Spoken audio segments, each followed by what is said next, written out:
Hello guys, स्वागत है आप सभी का आपके अपने यूट्यूब चैनल ग्रामर मास्टरमाइंड में।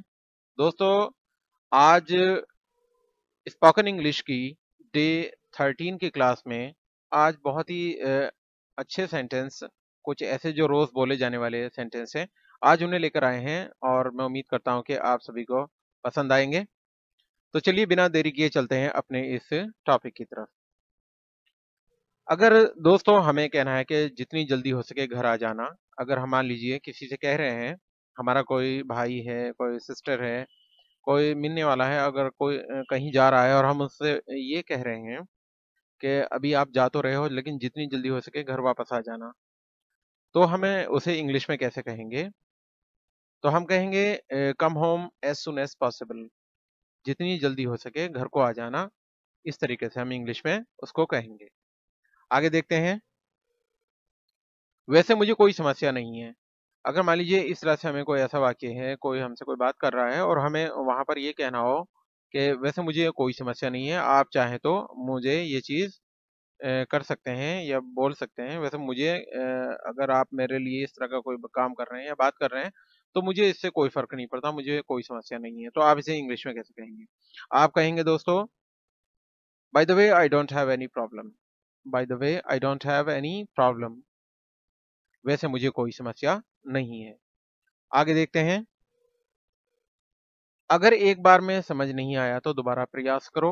अगर मान लीजिए कोई चीज़ है वो सिखाई जा रही है आपको और आपकी समझ में पहली बार में नहीं आया कंप्लीटली, तो अगर आपको ये कहना हो कि अगर एक बार में समझ में नहीं आया तो कोई बात नहीं, दोबारा प्रयास करो। या एक बार आपके समझ में ये काम नहीं आया है या ये समझ नहीं आ रहा है इसको कैसे करना है, तो आप इसको दोबारा प्रयास करो, हो जाएगा। तो इसे हम कैसे कहेंगे? दोस्तों इसे कहेंगे हम try again if you don't understand at once. अगर एक बार में आपकी समझ में नहीं आया तो दोबारा से इसको ट्राई करो। Try again if you don't understand at once. आगे चलते हैं। अब तुम पूछो जो पूछना हो। मान लीजिए हमें अपनी कोई बात किसी से कह रहे थे, हमने कोई बीच में बोला, हमने उसे कहा कि अभी आप रुक जाइए, अभी पहले हम अपनी बात को पूरा कर लें। तो जब आपने अपनी बात पूरी कर चुके हो तो अब आपको उनसे कहना है अब तुम पूछो जो पूछना है। ठीक है, जो आप बीच में पूछना चाह रहे थे अब पूछो। तो उसे हम कहेंगे now you ask what you want to ask. Now you ask what you want to ask. अब तुम पूछो जो पूछना हो, जो पूछना चाहते हो अब तुम पूछ सकते हो। आगे चलते हैं। मुझे तुम्हारी सहायता चाहिए। अगर मान लीजिए कहीं कोई ऐसा व्यक्ति है या कोई ऐसा पर्सन है, आपके फैमिली में है या आपके कोई दोस्त में है, और वो आपसे आके कह रहा है या आपको उनसे कहना है अपने किसी जानकर से कि मुझे तुम्हारी सहायता चाहिए इस काम में, जो भी आपको जिस काम के लिए सहायता चाहिए, तो मुझे तुम्हारी सहायता चाहिए। इसे इंग्लिश में कैसे कहेंगे? इसे कहेंगे दोस्तों I need your help. I need your help. मुझे आपकी सहायता की जरूरत है या मुझे आपकी सहायता चाहिए। आगे चलते हैं।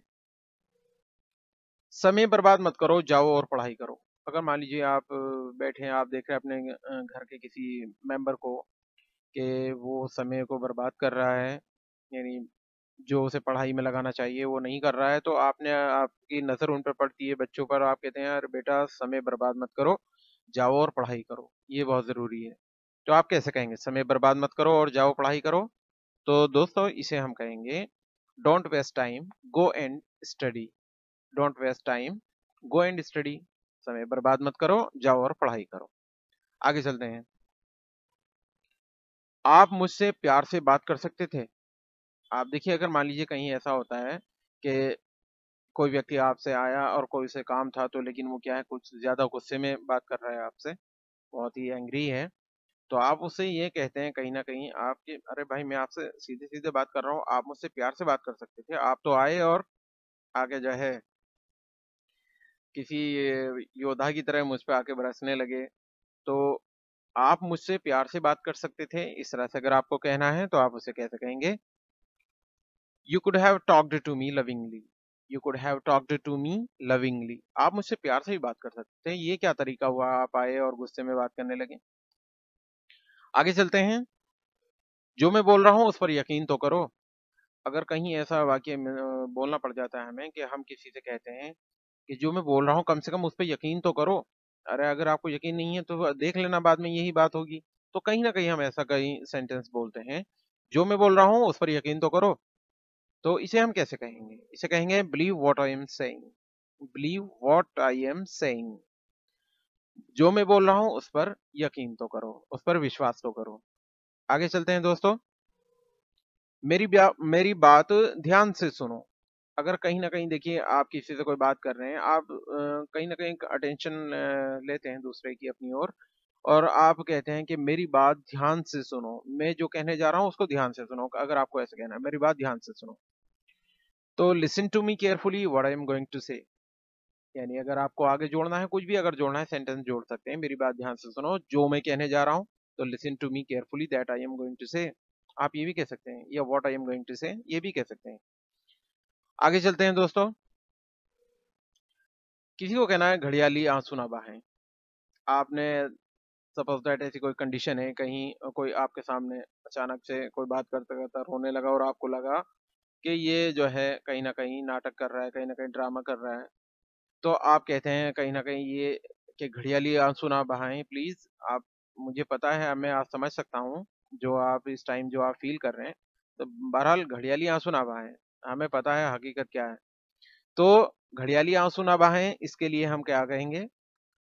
Do not shed crocodile tears. Don't shed crocodile tears. घड़ियाली आंसू ना बहाएं। कहते हैं ना मगरमच्छी आंसू, तो उसे crocodile tears बोलते हैं। डोंट शेड crocodile tears, घड़ियाली आंसू ना बहाएं। मैं बुरी तरह फंस गया हूँ। अगर मान लीजिए कहीं ऐसा सेंटेंस आपको बोलना पड़ जाए कि मैं बुरी तरह फंस गया हूँ, मैंने तो भला ये थोड़ा बड़ा झूठ बोला, लेकिन अब मैं तो उस झूठ में बुरी तरह फंस गया हूँ। तो हम इसे किस तरह से कहते हैं? मैं बुरी तरह फंस गया हूँ। I am stuck badly. I am stuck badly, मैं बुरी तरह से फंस गया हूँ। आगे चलते हैं। थोड़ी देर इंतजार करना या प्रतीक्षा करना। मैं अभी आ रहा हूँ, इसके आगे कुछ भी और जोड़ सकते हैं। थोड़ी देर इंतजार करना, मैं अभी आ रहा हूँ, थोड़ी देर इंतजार करना, वो यहाँ पर आ जाएगा। कुछ भी मतलब आगे आगे उसके जोड़ सकते हैं, लेकिन एक छोटा सा सेंटेंस के थोड़ी देर प्रतीक्षा करें, तो इसे हम कैसे कहेंगे? इसे कहेंगे wait for a while. Wait for a while, या wait for a bit. Bit भी कह सकते हैं, वाइल की जगह बिट भी लगा सकते हैं। वेट फॉर ए बिट या वेट फॉर ए वाइल, थोड़ी देर प्रतीक्षा करें। आगे चलते हैं दोस्तों। बाइक को स्टैंड पर रखें। यानी आप मान लीजिए आप बाइक खड़ी कर रहे हैं, तो आप या किसी से कह रहे हैं बाइक को स्टैंड पर रखें, स्टैंड पर खड़ी कर दें। तो आप कैसे कहेंगे? बाइक को स्टैंड पर रखें, आप कहेंगे keep the bike on stand, या keep the bicycle on stand. तो आपकी कोई साइकिल है या बाइक है, या keep the scooter on stand, आपका कोई स्कूटर है, आप जो है उसे स्टैंड पर खड़े करने को कह रहे हैं, तो बाइक को स्टैंड पर रखें। तो keep the bike on stand, keep the scooter on stand, या keep the bicycle on stand. आगे चलते हैं। उसके पास किसी को भेज दो। अगर मान लीजिए ऐसा कोई सेंटेंस, आप, ये रोजमर्रा बोले जाने वाले इस तरीके के वाक्य हैं जो मैं सोचता हूँ, बनाता हूँ, फिर आप तक मैं ये लेकर आ रहा हूँ। उसके पास किसी को भेज दो, तो कैसे कहेंगे? इसे कहेंगे सेंड समवन टू हिम, या हम कोई फीमेल है तो हम कहेंगे सेंड समवन टू हर, या उनके पास किसी को भेज दो तो सेंड समवन टू देम। तो हिम के स्थान पर हर भी हो सकता है और देम भी हो सकता है। या यहाँ पर किसी का नाम होता तो send someone to Ram, send someone to Sita. कुछ भी जो जिसके पास भी आपको कह रहे हैं कि उसके पास किसी को भेज दो, या राम के पास किसी को भेज दो, सीता के पास किसी को भेज दो, या रहीम के पास किसी को भेज दो, या जो भी मतलब है, तो वहां पर हिम के स्थान पर वहां पर वो चेंज हो जाएगा। बाकी ये रहेगा सेंड समवन टू, और जो भी आप यहाँ पर लिखना चाहते हैं। आगे चलते हैं दोस्तों। अपने पैसे का दिखावा ना करो। ये कई जगह ऐसा होता है कि कोई ना कोई आपका चाहे दोस्त हो, अगर वो कुछ मालदार है, अमीर है, तो कहीं ना कहीं दिखावा करता है कोई, तो आपको अच्छा नहीं लगता, आपको फील होता है कि दूसरा इसको अच्छा नहीं समझ रहे हैं। तो आप अपने फ्रेंड को या किसी को कहते हैं अरे अपने पैसे का दिखावा ना करो, यहाँ पर सब लोग हमको देख रहे हैं और वो सोच रहे हैं कि empty vessel max much noise, के ओछी गगरी छलकत जाए, एक कहावत है हिंदी की। तो कहीं ना कहीं आप ऐसा सोचते हैं, तो आप कहते हैं अपने पैसे का दिखावा ना करें, तो आप इसको कैसे कहेंगे? आप कहते हैं do not show off your money, या do not show off your wealth. आप अपने धन का या अपने पैसे का दिखावा ना करें। डू नॉट शो ऑफ यानी दिखावा करना। Do not show off your money, अपने पैसे का दिखावा ना करो। ऐसा कुछ भी नहीं जैसा आप सोचते हैं। अगर मान लीजिए कोई आपके बारे में कुछ गलत सोच रहा है और आपको वहां पर कहना है, देखिए आप जो सोच रहे हैं ऐसा कुछ भी नहीं है, ऐसा कुछ भी नहीं है जैसा आप सोच रहे हैं, या ऐसा कुछ भी नहीं है जैसा आप सोचते हैं मेरे बारे में। तो आप इसे कैसे कहेंगे? इंग्लिश में कहेंगे nothing like that as you think. Nothing like that as you think, जैसा आप सोचते हैं ऐसा कुछ भी नहीं है। आगे चलते हैं दोस्तों। मैं आपको शुभकामनाएं देता हूँ, ये अक्सर बोले जाने वाला बड़ों के द्वारा, या आप किसी को भी शुभकामनाएं देते हैं तो ये जो है अक्सर ऐसा सेंटेंस है कि जो ज्यादातर बोला जाता है। तो मैं आपको शुभकामनाएं देता हूँ, इसे कैसे कहेंगे? हम कहेंगे I wish you all the best. I wish you all the best, मैं आपको शुभकामनाएं देता हूँ। आगे चलते हैं। उनका विरोध ना करें या उसका विरोध ना करें, तो इसको कैसे बनाएंगे? उसका विरोध ना करें या उनका विरोध ना करें। Don't oppose them. Don't oppose them, उनका विरोध ना करें, या डोंट ओपोज हिम, उसका, या डोंट ओपोज हर। यहाँ पर हर, हिम, देम कुछ भी हो सकता है, या किसी का नाम भी हो सकता है। डोंट ओपोज राम, कुछ भी मतलब यहाँ पर जो हो सकता है, तो आप उसको इस तरह से बनाएंगे, उनका विरोध ना करें, डोंट ओपोज देम। आगे चलते हैं। तुम जैसा चाहो मैं वैसा कर सकता हूँ। तुम जैसा चाहो मैं वैसा कर सकता हूँ। अगर मान लीजिए आपको ऐसा कहना है किसी से, कोई काम कोई कराना चाहता है और वो अपने अकॉर्डिंग कराना चाहता है, तो आप उससे यही कहते हैं भाई ठीक है, मैं इसमें अपना कोई सजेशन आपको नहीं दूंगा, बहरहाल जैसा तुम चाहते हो मैं वैसा कर सकता हूँ, जैसा आप कहोगे मैं वैसा कर दूंगा। तो आप इसे कैसे कहेंगे? तुम जैसा चाहो मैं वैसा कर सकता हूँ। इसे आप कहेंगे I can do as you like. I can do as you like, जैसी आपकी मर्जी हो मैं वैसा कर सकता हूँ। आगे चलते हैं दोस्तों। ये उसकी गलती से था। अगर मान लीजिए कोई ऐसी चीज है और आपको पता चला कि ये काम गलत हो गया, तो इसमें किसकी गलती थी? तो आपको अगर पता है ये जिसकी भी गलती थी, तो आप उसके ये कह रहे हैं ये उसकी गलती से हुआ था, ये उसकी गलती थी, ये उसकी गलती से हुआ था। तो ये कैसे कहेंगे इंग्लिश में? हम कहेंगे it was by her mistake, ये उसकी गलती से हुआ था, या it was by his mistake. अगर कोई मेल है तो हिज लगा देंगे, फीमेल है तो हर, या जो भी अगर यहाँ पर हिज और हर के स्थान पर जो भी आप यहाँ पर जिसके भी कह रहे हो, जिसकी गलती को कह रहे हो कि किसके द्वारा थी, तो उसको यहाँ पर लिख सकते हैं। आगे चलते हैं। आपको सावधानी बरतने की जरूरत है। अगर आप किसी को एक सजेशन दे रहे हैं और आप कह रहे हैं, उसे सुझाव दे रहे हैं कि आपको देखिए सावधानी बरतने की जरूरत है, अब जो हुआ सो हुआ, लेकिन आगे के लिए आपको सावधानी बरतने की जरूरत है। तो आप इसे कैसे कहेंगे? आप कहेंगे you need to take precautions. You need to take precautions, आपको सावधानी बरतने की जरूरत है। मुझे आशा है कि आप खुद का आनंद ले रहे हैं। ये कहीं ना कहीं जब आप कभी किसी पे फोन पे बात करते हैं तो आप उनसे उनका हाल चाल पूछते हैं और कहते हैं कि भाई मैं उम्मीद करता हूँ कि आप जो है अपने आप में खुद बहुत हैप्पी होंगे, बहुत खुश होंगे, आनंद ले रहे होंगे। तो आप इसे कैसे कहते हैं? मुझे आशा है कि आप खुद का आनंद ले रहे हैं। आप कहते हैं I hope you are enjoying yourself. I hope you are enjoying yourself, आप, मुझे आशा है कि आप खुद का आनंद ले रहे हैं। कृपया जारी रखें। अगर मान लीजिए किसी को कहना है कि हाँ ठीक है, इस काम को जारी रखें, कृपया जारी रखें, ये भी अक्सर बहुत छोटा सा बोला जाने वाला वाक्य है। आप इसे कहते हैं प्लीज कंटिन्यू, कृपया जारी रखें, जो भी काम के लिए आप कह रहे हैं या जो भी चीजें हो रही है। कभी हार मत मानो।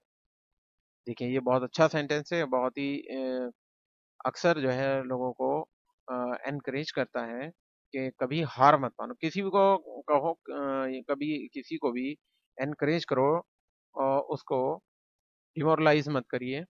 हमेशा दूसरों को अच्छी बात बताइए और उनसे कहिए कि आप कभी अपनी लाइफ में किसी भी चीज में, किसी भी काम में आप लगे हैं तो कभी उसमें हार मत मानिए, और जो आपका गोल है जो उसे अचीव करने में आप अपने पूरा तन मन धन लगा दीजिए। तो कभी हार मत मानो। तो इसे कैसे कहेंगे कभी हार मत मानो? हम कहेंगे never give up. Never give up, कभी हार मत मानो। क्योंकि जो लोग हार मान जाते हैं और बीच में ही अपना दम तोड़ देते हैं किसी भी काम करने से पहले, उसमें सोच लेते हैं हमसे ये अब नहीं होगा, तो वो कहीं ना कहीं अपने गोल को अचीव नहीं करते हैं। इसलिए कभी हार नहीं माननी चाहिए। जो काम अपने हाथ में आपने लिया है उसे जब तक उसके टारगेट, जो आपका टारगेट है उसे जब तक उसके उस पॉइंट तक आप ना पहुंच जाएं, आप बीच में कभी मत हार मानिए। नेवर गिव अप, कभी हार मत मानो। आपने अपने आप पर विश्वास करो। हमेशा अपने आप पर विश्वास करो कि आई कैन डू दिस, कि मैं ये कर सकता हूँ, मैं ये समझ सकता हूँ, मैं ये सीख सकता हूँ। क्योंकि ये बहुत ज़रूरी है कि जब इंसान को अपने ऊपर विश्वास नहीं होता, तो फिर वो लाइफ में कभी कुछ भी अचीवमेंट उसको नहीं मिल पाते। अपने आप पर विश्वास करो, जो चूँकि हमें अगर अपने आप पर विश्वास होगा, तो हम दुनिया की बड़ी से बड़ी चीज़ को अचीव कर सकते हैं, अपने बड़े से बड़े गोल को अचीव कर सकते हैं। अगर आप हमें अपने ऊपर विश्वास है, तो अपने आप पर विश्वास करो। तो ये believe in yourself, believe in yourself, अपने आप पर विश्वास करो। आगे चलते हैं। हर दिन कुछ नया सीखो, हर दिन कुछ नया सीखो, या हर दिन कुछ नया सीखें। तो इसे हम कैसे कहेंगे? इसे कहेंगे learn something new daily, learn something new daily. आप हर दिन कुछ नया सीखिए, नया सीखिए। मेरी क्षमा याचना व्यक्त करें। अगर हमें ये कहना हो किसी से कि उनसे मेरी ओर से उनसे क्षमा मांग लेना, या मेरी क्षमा याचना व्यक्त कर देना उनसे, तो आप इसे कैसे कहते हैं? आप कहते हैं कॉन्वे माई अपोलोजाइज, कॉन्वे माई अपोलोजाइज, मेरी क्षमा याचना व्यक्त कर देना या व्यक्त करें। आगे देखते हैं। फिर से जोर से पढ़ें। अगर हमें ये कहना है फिर से जोर से पढ़ें, अगर मान लीजिए आपने किसी से कुछ बुक में कुछ सुन रहे हैं और आपको समझ नहीं आया कि ये क्या कहा, तो आप दोबारा से कहते हैं कि फिर से जरा जोर से पढ़ें इसे, ये जो अभी आपने पढ़ा है, अभी ये मेरे को सुना ही नहीं आया।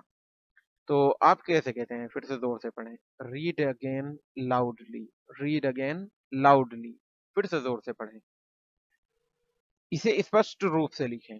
अगर मान लीजिए कोई चीज़ आप लिखवा रहे हैं किसी से और आप कह रहे हैं कि इसको बहुत ज़्यादा ऐसी कंसिस्टेंट राइटिंग में मत लिखना, इसे बहुत स्पष्ट रूप से लिखना, बहुत क्लियर साफ-साफ लिखना, तो आप कैसे कहेंगे? इसे स्पष्ट रूप से लिखें। Right it down clearly, right it down clearly, बिल्कुल साफ-साफ लिखना। आगे देखते हैं। किसी और से पूछो। अगर मान लीजिए आपने किसी से पूछा कोई चीज़, कोई एड्रेस ही समझ लीजिए कि आपने किसी से कोई एड्रेस पूछा और उसने कहा I don't know about it, मुझे इसके बारे में जानकारी नहीं है। तो आप कहते हैं अपने ही मतलब आपका जो भी साथ में आपसे कहा, अगर किसी और से पूछ लो, अगर इन्हें नहीं पता तो किसी और से पूछ लो। तो किसी और से पूछ लो या किसी और से पूछो, इसे कहेंगे ask someone else, ask someone else, किसी और से पूछ लो। कभी किसी का मजाक मत बनाओ। देखिए बहुत गलत बात है कि कभी किसी का इंसान को मजाक नहीं बनाना चाहिए। जो लोग किसी का मजाक बनाते हैं, एक दिन ऐसा आता है कि ऊपर वाला उनको भी मजाक का एक पात्र बना देता है। वो भी कहीं न कहीं मजाक का पात्र ज़रूर बनते हैं। तो कभी किसी का मजाक मत बनाओ, कभी किसी का बुरा मत सोचो, कभी किसी का बुरा मत करो। इस तरह के तमाम वाक्य हैं जो बनते हैं। तो जैसे अभी हमें कहना है कभी किसी का मजाक मत बनाओ, तो आप कैसे कहेंगे? आप कहेंगे never make fun of anyone, never make fun of anyone, कभी किसी का मजाक मत बनाओ। हमेशा बड़ों का आदर करो। ये बहुत ज़रूरी भी है और इससे आप पता चलता है कि आप कितने अच्छे घर से हैं, आप कितने अच्छे सभ्य परिवार से हैं। हमेशा बड़ों का आदर करो। अगर जो इंसान जो अपने घर में अपने बच्चों को इस तरह की शिक्षा देता है कि हमेशा बड़ों का आदर करिए, कभी किसी का मज़ाक मत बनाइए, तो ऐसे संस्कार जो होते हैं वो जिस परिवार में होते हैं, वो परिवार बहुत खुशहाल होते हैं और वो बच्चे भी बहुत खुशहाल होते हैं। तो हमेशा बड़ों का आदर करो। इसे कहेंगे ऑलवेज़ रिस्पेक्ट एल्डर्स। यहाँ एल्डर्स, ओल्डर्स या कुछ भी जिसके बारे में आप कहना चाह रहे हैं। वैसे यहाँ पर मैंने लिखा है कि बड़ों का आदर करिए, तो ऑलवेज रेस्पेक्ट एल्डर्स। आगे चलते हैं। जो सोता है वो खोता है, और ये बहुत सही कहावत भी है कि जो सोता है वो खोता है, और जो अपने जल्दी उठता है वो सब कुछ पाता है। तो जो सोता है वो खोता है, इसे अगर हम बनाएंगे तो इसे हम बनाएंगे he who स्लीप्स losses, he who स्लीप्स losses, जो सोता है वो खोता है। तो दोस्तों ये थी आज की हमारी स्पोकन इंग्लिश की डे 13 क्लास। आपको ये सेंटेंस कैसे लगे, आपके मैं विचार जानना चाहूँगा। तो प्लीज़ मैं आपसे एक रिक्वेस्ट करता हूँ कि आप कमेंट में ज़रूर कुछ ना कुछ जो भी आपको लगा हो आप या इससे भी अच्छा कुछ और आपने इन वाक्यों को बनाने का कुछ और भी आपने सोचा है, तो प्लीज़ वो कमेंट बॉक्स में मुझे ज़रूर बताइएगा। और अगर आप मेरे चैनल पे नए हैं और पहली बार विज़िट कर रहे हैं, तो प्लीज़ आपसे मेरी रिक्वेस्ट है कि आप मेरे चैनल को सब्सक्राइब कीजिएगा, लाइक और शेयर भी कर दीजिएगा। It's a humble and deep request. और बने रहिएगा मेरे चैनल पर और बेल आइकन भी ज़रूर दबा दीजिएगा ताकि मेरी जो भी वीडियोज़ आ जाएँ, वो उसका नोटिफ़िकेशन आपको मिल सके और ताकि आप उसको उसका जो है लाभ उठा सकें। तो दोस्तों आज ये इतना ही। इसी के साथ मैं इस क्लास को यहीं समाप्त करता हूँ। उम्मीद करता हूँ आप सभी को बहुत अच्छी लगी होगी। और आज भैया दूज है और इसके मौके पर आप सभी को मेरी तरफ से बहुत-बहुत शुभकामनाएँ। Thanks for watching.